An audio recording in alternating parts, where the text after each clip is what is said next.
رحیم جناب راجہ ظفر الحق صاحب، سرتاج عزیز صاحب، جناب احسن اقبال صاحب، عرفان صدیقی صاحب، جناب انجم وکیل صاحب، ڈاکٹر طارق صاحب، معزز خواتین حضرات، السلام علیکم۔ آج جو پروگرام رکھا گیا اس کا ایک مقصد تو یہ تھا کہ آج سے 50 سال پہلے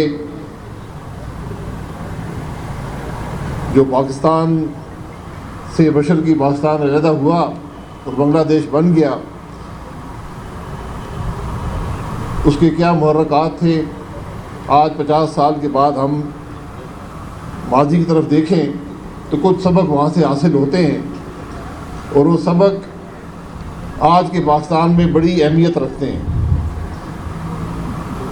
اس کے ساتھ ہی جو ایک بہت بڑا سانحہ آرمی پبلک اسکول کا ہوا تھا، وہ بھی آج کے دن ہی ہوا تھا، اور وہ درد آج بھی ہر پاکستانی کے دل میں ہے۔ یہ 16 دسمبر کا دن ہم سب کے لیے ایک ایسا دن ہے جس کو تاریخ بھی یاد رکھتی ہے، ہم بھی یاد رکھتے ہیں، ایک سانحہ ہے۔ تو میں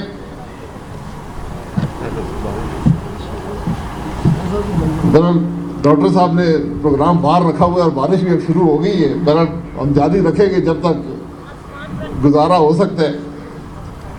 تو بات یہ ہے کہ ہم ایسٹ پاکستان میں کیا ہوا، اس پر عرفان صدیقی صاحب نے، دیگر مقررین نے روشنی ڈالی ہے، سرتاج عزیز صاحب نے بھی روشنی ڈالی ہے۔ وہ یہ تاریخ کا واحد اور بڑا انوکھا حصہ ہے کہ ایک ملک سے اس کی اکثریت علیحدہ ہو گئی۔ عام طور پر تاریخ یہ بتاتی ہے کہ جو ممالک بھی ایک سے زیادہ ٹکڑوں میں تقسیم ہوئے وہاں اقلیت علیحدہ ہوتی تھی۔ یہ واحد واقعہ ہے تاریخ کا کہ ایک ملک کی اکثریت علیحدہ ہو گئی، اور وہ ایک دن علیحدہ نہیں ہوئی، ایک سیاسی عمل تھا۔ انہوں نے اپنی ڈیمانڈز پاکستان کے عوام کے سامنے رکھی، الیکشن میں حصہ لیا، اور جب الیکشن میں کامیابی کے بعد ان کو حکومت نہ دی گئی تو انہوں نے علیحدگی کا فیصلہ کیا۔ علیحدہ ہونے والے وہی لوگ تھے جو پاکستان بنانے والے تھے، جنہوں نے قائد اعظم کا ساتھ دیا۔ یہ بدقسمتی ہے کہ ہم نے تاریخ کو اتنا مسخ کر دیا ہے کہ آج جو نوجوان ہیں وہ اس معاملے کی حقیقت سے واقف نہیں ہیں۔ جو 6 نکات عوامی لیگ کے تھے، میں ابھی وہی دیکھ رہا تھا کہ کیا نکات تھے، تو ان میں سے 4.5 نکات ہم نے مکمل طور پہ اپنے آئین میں اور خاص طور پہ 18ویں ترمیم کے بعد ہم نے امپلیمنٹ کر دیے ہیں۔ وہ آج پاکستان کے نظام کا حصہ ہیں، اور 1.5 نکات ایسے ہیں جس پر آج بھی پاکستان میں بحث جاری ہے کہ ہمیں یہ کام کرنے چاہیے یا نہیں کرنے چاہیے۔ تو یعنی کوئی ایسی انوکھی بات ان 6 نکات میں نہیں تھی، بلکہ وہ شاید اس وقت کے حالات سے بہت آگے کی بات عوامی لیگ کر رہی تھی۔ ہم نے غدار قرار دیا، جیلوں میں ڈالا، الیکشن میں جیتنے کے باوجود موقع نہ دیا، اور پاکستان 2 ٹکڑے ہو گیا۔ یہ تاریخ کی حقیقت ہے۔ تو میں صرف گزارش یہ کروں گا کہ آج ضرورت ہے اس 1971 کے حالات کو 2021 کے حالات سے جوڑنے کی، کہ کیا آج اسی قسم کے حالات نہیں ہیں؟ کیا آج ہمیں اس وقت سے سبق حاصل نہیں کرنا؟ اور یہ بڑی ایک واضح حقیقت ہے کہ اگر ہم عوام کی رائے کا احترام نہیں کریں گے، اگر ہم ووٹ کو عزت نہیں دیں گے تو ملک آگے نہیں بڑھے گا۔ بنگلہ دیش کے قطر میں کیا معاشی حالات تھے، کیا سیاسی حالات تھے، وہ بھی سب کے سامنے ہیں۔ پاکستان کے کیا تھے وہ بھی سب کے سامنے ہیں، جو آج ہیں وہ بھی سب کے سامنے ہیں۔ بنگلہ دیش نے ترقی کیسے کی؟ بنگلہ دیش میں جو کچھ بھی تھا جمہوری نظام چلتا رہا، وہاں پر بغاوتیں بھی ہوئیں، لیکن ایک وقت ایسا آیا کہ جمہوری نظام چل پڑا اور پنپتا رہا اور اس نے ثمرات دیے۔ یہی ضرورت آج پاکستان کی بھی ہے کہ ہم اس بات کو سمجھیں کہ جب تک ہم عوام کی رائے کا احترام نہیں کریں گے، ہم ووٹ کو صرف ایک کاغذ کا ٹکڑا سمجھیں گے، آئین کو ایک وہ کتاب سمجھیں گے، کسی وقت بھی اس کو پھاڑ کر پھینک دیں، تو ملک ترقی نہیں کرے گا۔ یہ آج وقت کی ضرورت ہے کہ ہم ان حالات کو سمجھیں، ان معاملات کو سمجھیں۔ یہ کوئی نئی بات نہیں ہے، سب کچھ آئین میں لکھا ہوا ہے۔ جو اس ملک میں ضابطہ نہیں ہوتا، جو ملک آئین کے مطابق نہیں چلتا، وہ کبھی ترقی نہیں کر سکتا۔ تو آج تمام ادارے جو ہیں، آئینی ادارے ہیں، انتظامی ادارے ہیں، آج کوئی بھی آئین سے بالا نہیں ہو سکتا۔ سب کو آئین کو قبول کرنا ہوگا، اس کے اندر رہ کر کام کرنا ہوگا۔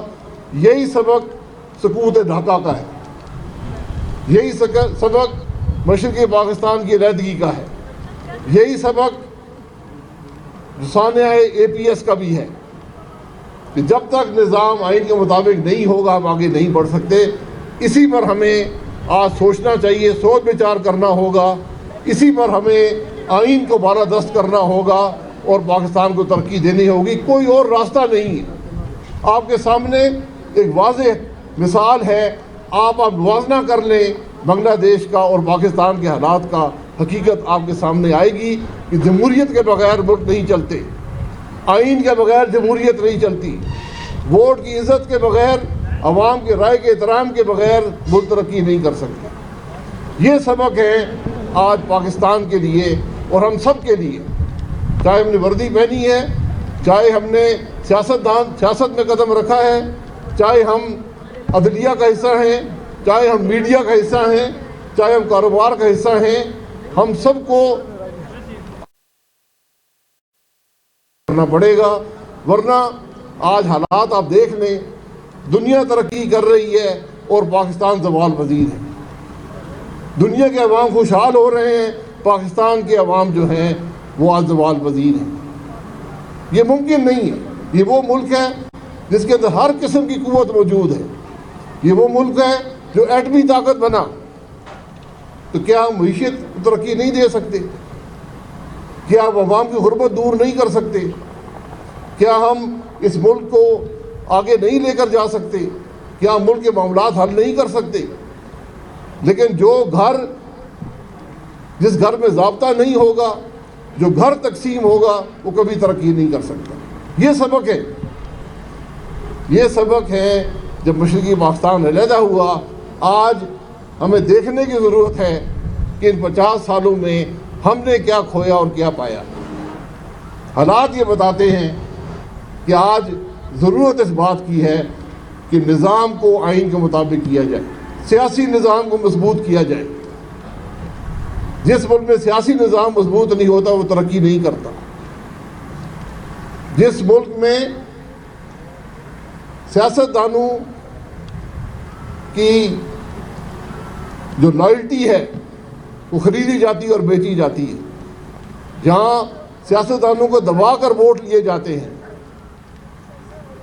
جہاں پر لوگ پیسے کی بنیاد پہ اسمبلی میں اور سینٹ میں آتے ہیں، کھلم کھلا کاروبار ہوتا ہے، وہ ملک ترقی نہیں کرتے۔ چند افراد ضرور ترقی کرتے، ملک کبھی ترقی نہیں کر سکتا۔ یہ وہ چیزیں ہیں جو ہمیں سمجھنے کی ضرورت ہے۔ یہ کہانیاں لمبی ہو جاتی ہیں، لیکن یہی سبق اس وقت کا ہے، یہ 50 سال کا سبق ہے کہ یہ کیوں کر ہوا کہ ملک بننے کے صرف 24 سال کے بعد ملک 2 لخت ہو گیا۔ یہ خطرات آج بھی موجود ہیں، ہمیں اس سبق کو حاصل کر کے آج کے حالات کو بہتر کرنے کی ضرورت ہے، معاملات کو سمجھنے کی ضرورت ہے۔ جب تک پورا ملک ترقی نہیں کرے گا، کوئی ایک ادارہ ترقی نہیں کر سکتا۔ جب تک پورے ملک کے عوام خوشحال نہیں ہوں گے، چند لوگ امیر ہو کر ملک کے معاملات طے نہیں کر سکتے۔ یہ سبق ہے سکوت مشرقی پاکستان کے، یہ سبق ہیں جو ملک کے حالات ہیں، وہ یہی بتاتے ہیں کہ آج ہمیں ان سب معاملات کو سامنے رکھ کر آئین کو بالادست کر کے ہمیں آگے بڑھنا ہوگا، عوام کی رائے کا احترام کرنا ہوگا، ورنہ حالات مشکل سے مشکل تر ہوتے جائیں گے۔ آج مہنگائی کا حل بھی عوام کی رائے کے احترام میں ہے، آج ملک کی ترقی کا حل بھی عوام کی رائے کے احترام میں ہے، آج ملک کی معیشت کا حل بھی عوام کی رائے کے احترام میں ہے۔